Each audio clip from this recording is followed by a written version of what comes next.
Happy We Are Wednesday. We all celebrate different things throughout the year.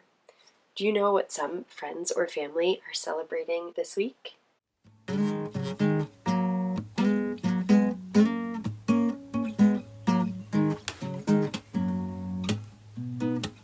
I have a worry-filled mind, I like to wander outside. No telling what we might find.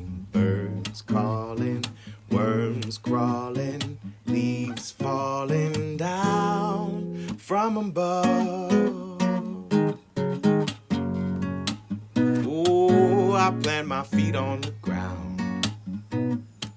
I keep my head in the clouds. I let my feelings out loud. I hear joy calling, fear crawling, tears falling down out of love.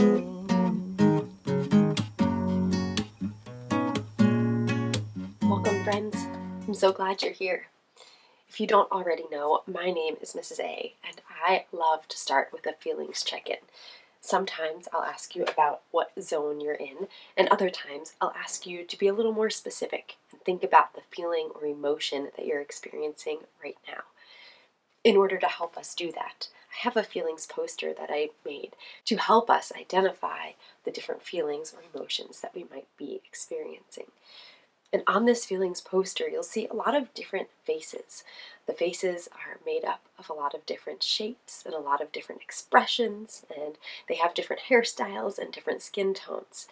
And when I ask you to find the emotion that matches you, I'm not worried or wondering about what skin tone matches you or what hairstyle matches you. Instead, I'm curious about what facial expression matches you. For example, if I was showing you this face, how do you think I might be feeling? Yeah, I might be feeling angry or upset or frustrated. What about if I was showing you this face? I might be surprised or excited. Exactly. So, when you look at this feelings poster, take a peek at the different features on the face and see which one matches how you're feeling right now. Maybe you're feeling one of those feelings or emotions, but your face doesn't exactly look like that. That's okay too. Try to name the feeling or feelings that you have at this moment, and I'll do the same. Let's look at that poster.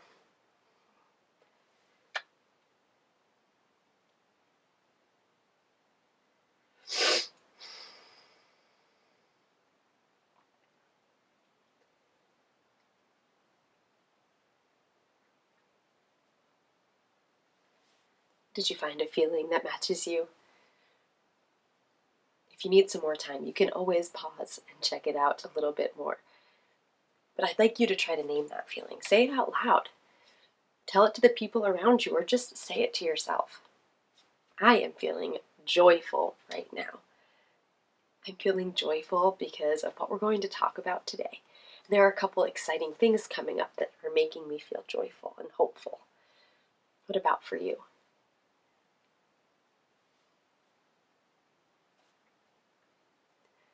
Thank you for sharing that with me. You may have heard me say before in the past that there are no good or bad zones, and it's the same for our feelings or emotions. There are no good or bad feelings. Some feelings may make us feel a bit different in our body. For example, when I'm feeling nervous or worried, sometimes I get an upset stomach. But nervous or worried are feelings that can help me pay attention to things and figure out where my mind is at. And so each feeling is important, and none of them are good or bad. They just are. And we all experience lots of different feelings throughout the day and throughout our whole life. So it's really good practice to think about our feelings and to name our feelings and to share them with others around us. So thanks for doing that with me today. Now, I would love for us to take a peek at the date together so we can get started with some exercises. Our date today is 12/22/21. And I'm seeing a lot of 2s in that date.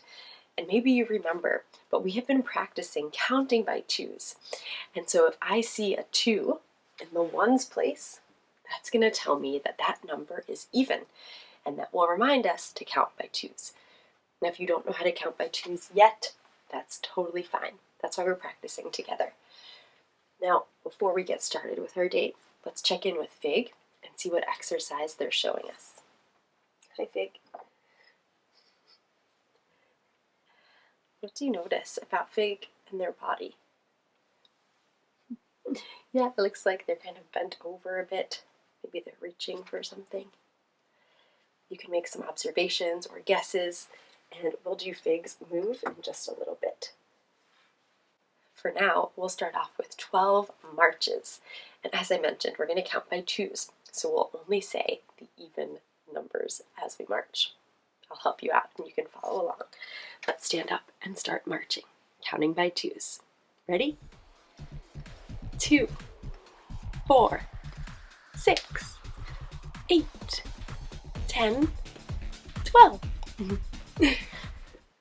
Now, Fig is showing us the move that we'll do for 22. Are we going to count by twos for 22 or count by ones? What do you think? Yes, we'll count by twos because I see there's a 2 in the ones place, just like in our number 12. So that means we can share it equally. 2 is the first even number that we can look at, and that means we can share it equally. So I know it's even. So 22 is even as well. And Fig, what should we do 22 of? Toe touches. Fabulous. Now we can do toe touches sitting or standing, whatever you have space for or feel comfortable with. We're going to count by twos again, and hopefully you'll remember some of the numbers that we used before. Let's do it. 2, 4, 6, 8, 10, 12, 14, 16, 18, 20, 22. Awesome job. Thanks, Fig. And for our last exercise, we have the number 21. And I see a 1 here in the ones place. So that tells me it is an odd number, and we'll be counting by ones for this. These will be punches and leg moves. And so I'll lift up my one arm. I'm going to start with my right arm, and I'll push out my right leg. And I'll lift out my left arm and push out my left leg. We'll count all the way up to 21 by ones. Ready? 1, 2, 3, 4, 5, 6, 7, 8, 9, 10, 11, 12, 13, 14, 15, 16, 17, 18, 19, 20, 21. Awesome work. Now you may already know, after we exercise, I always like to take some cool down breaths. One of my favorite ways to do that is to pretend I'm smelling a flower and blowing out a candle. No matter how you'd like to breathe right now, listen for our bell so you know when to start breathing in big and then slowly letting it out. Let's do it.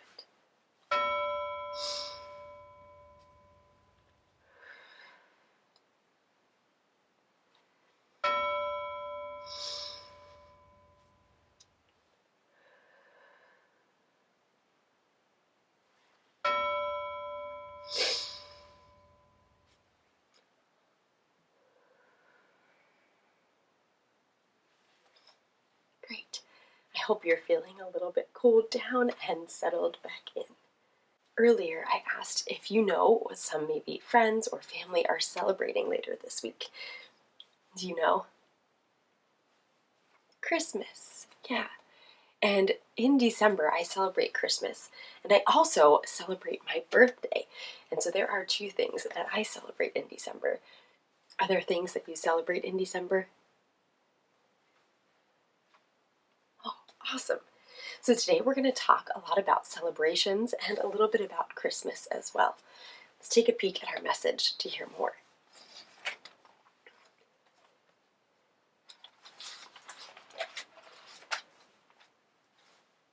Dear fabulous friends, What do you think of when you hear the word celebrate?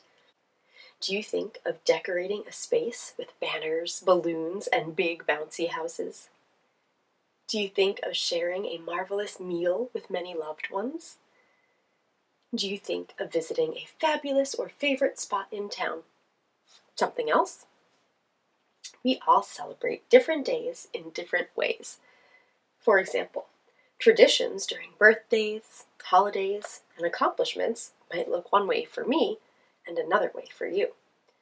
Can you think of a tradition or a thing that you like to do each year around a special day or celebration? I'd love to hear about them. Love, Mrs. A.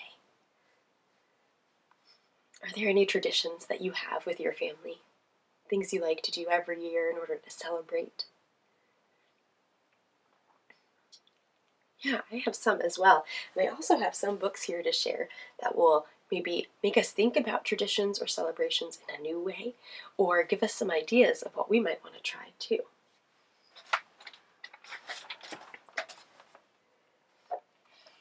Now, there are a ton of great books on celebrations and traditions for different holidays around the world.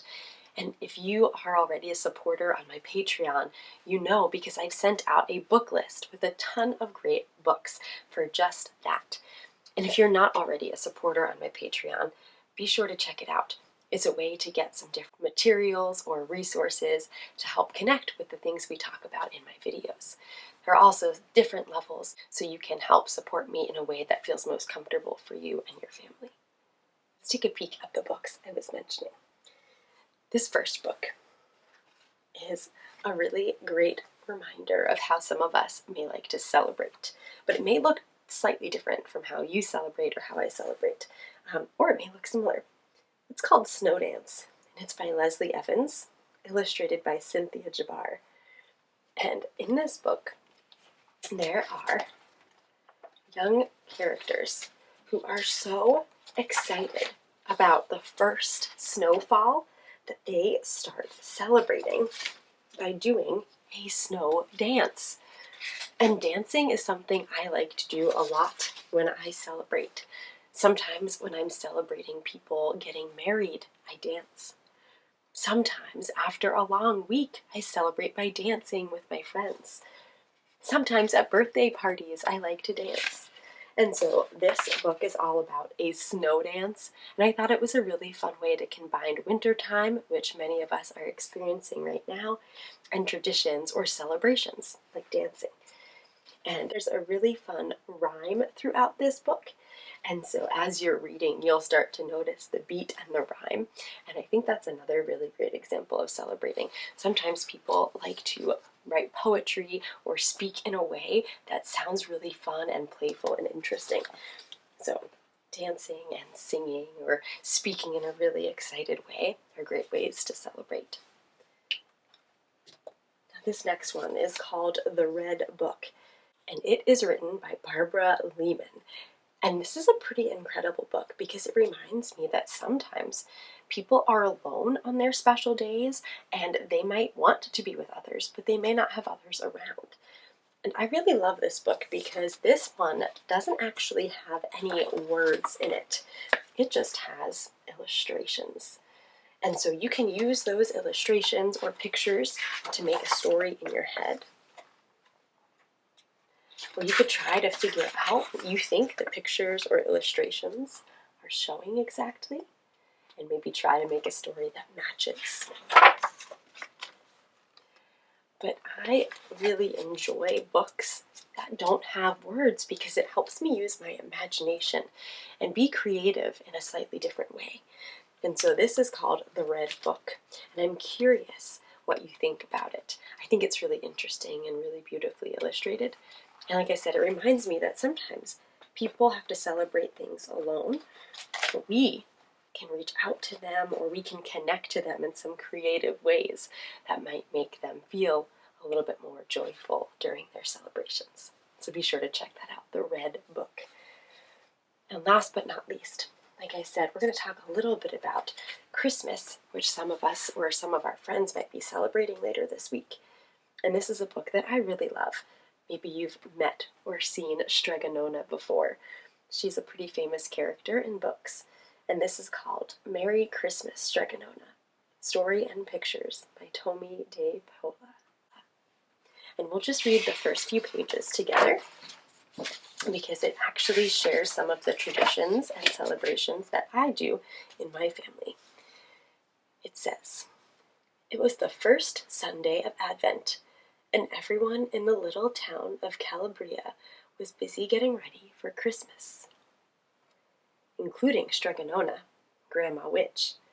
She was busy getting everything ready for the Christmas Eve feast that she prepared every year." Now, I like to celebrate Christmas Eve, especially, just like Strega Nona is doing, by having a big feast or a big meal with my family and friends. Big Anthony, who worked for Strega Nona, was being kept busy too. "Anthony," said Strega Nona, "don't dawdle. There are only 4 weeks till Natalie, Christmas. There is so much to do. The whole house must be cleaned, and there is so much cooking and baking to do. After all, everybody in the town will be here." "Why can't Pamplona help?" whined Big Anthony. Pamplona was the baker's daughter who had come to stay with Strega Nona and learn her magic. "Pamplona has gone to help her father at the bakery," answered Strega Nona. With Christmas coming, the poor baker was in such trouble with so many people asking for special cakes and cookies that he didn't even have time to sit in the square with his friends. Pamplona and Strega Nona felt sorry for him, so Strega Nona sent Pamplona home to help. "Why don't you help the baker out with your magic, Strega Nona?" asked Big Anthony. "No, not at Christmas," said Strega Nona. "Now, go shake out those feather beds." So even just in this page, I'm noticing they are very busy. And I don't know about you and your family, but I often feel really busy before Christmas or before a celebration. Sometimes I feel like there are lots of things to prepare or get ready. Have you ever felt like that or noticed your grown-ups feeling like that? "Anthony," said Strega Nona, "run down the hill to the town and get me a new broom so we can sweep the house from top to bottom." "Oh, Strega Nona," said Big Anthony, "can't we sweep the house with magic?" "Not at Christmas time," said Strega Nona. So Big Anthony went down the hill to get a new broom. Strega Nona worked hard, cleaning the house from top to bottom as the days of Advent went by. Each week she lit one more candle on the Advent wreath. I have another connection here with one of my traditions. In my church and at my house, we have Advent candles. And Advent wreaths are sometimes things that people hang, like Strega Nona, or maybe they have them sitting out on a table. And each week leading up to Christmas, you light a new candle in order to get ready and think of Christmas and the time of celebration. Now, if we continued on with this book, we'd see there are many more preparations that need to be done and many things that keep Anthony and Strega Nona busy. But we'd also see a bit of a surprise at the end. And so I would recommend, if you're not familiar with Merry Christmas, Strega Nona, that you check it out from your local library or grab it from your bookstore.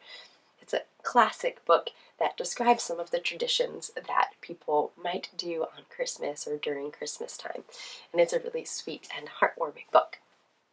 Now, before we say goodbye, I wanted us to take a mindful moment together. I was thinking we could do a mindful stretch that's kind of connected to a way that some people like to celebrate things. For example, have you ever gone to the doctor's to get a shot and you had to be really brave and maybe they gave you a sticker? Yeah. Or maybe you've worked really hard at soccer practice and you were able to grab a sticker at the end. Well, sometimes getting a sticker is a way that we celebrate an accomplishment or doing something that took a lot of bravery or confidence. And so our stretch today is actually called the sticker stretch. And there are 2 ways we can do this.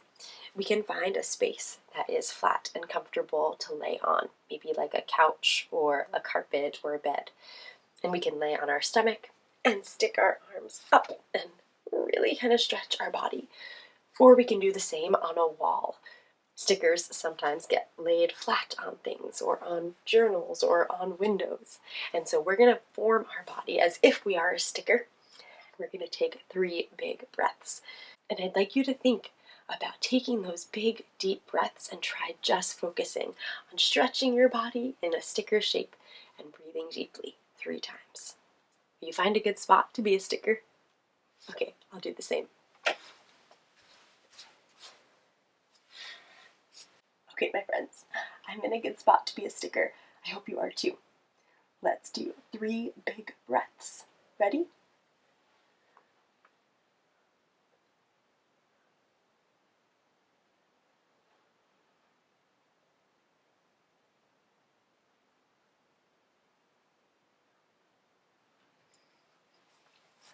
All right, my sticker friends.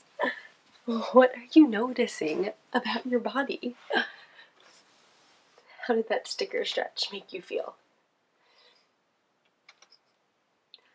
Yeah, I liked that my hands were sticking up or straight out.